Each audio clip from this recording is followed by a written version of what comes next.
আসসালামু আলাইকুম। আবার আপনাদের মাঝে চলে আসলাম এই যে পুডিং বানানোর ভিডিও নিয়ে। পুডিংটা বানাইতেছি, মনে চাইলো পুডিংটা বানাই। আর একটাও কারণ আছে, আজ রাতে আপনাদের ভাইয়ের ডিউটি আছে, তাই ভাবলাম পুডিংটা যদি বানিয়ে রাখি যাইতে সময় একটু খেয়ে যেতে পারবে। ওই জন্য এই যে বানিয়ে নিতেছি। ক্যারামেলটা এই যে ভালো করে সেট করে নিয়েছি, ডিমটাও ফেটে নিয়েছি। এখন ডিম দুধ ভালো করে ফেটে সেকে ক্যারামেলের বাটির ভিতরে এই যে দিয়ে দিচ্ছি। এই যে দেখতেছেন পুডিং তো বানাইতেছি, কতগুলা যে থালাবাটি হবে তার কোনো হিসাব নাই।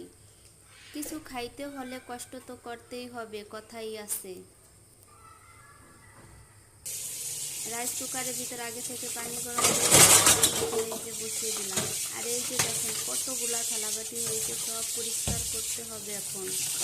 এই যে এক এক করে সব পরিষ্কার করতেছি। কিছু করার নাই, কিছু বানাইতে গেলেই থালাবাটি হবেই। আল্লাহ হাফেজ, সবাই ভালো থাকবেন।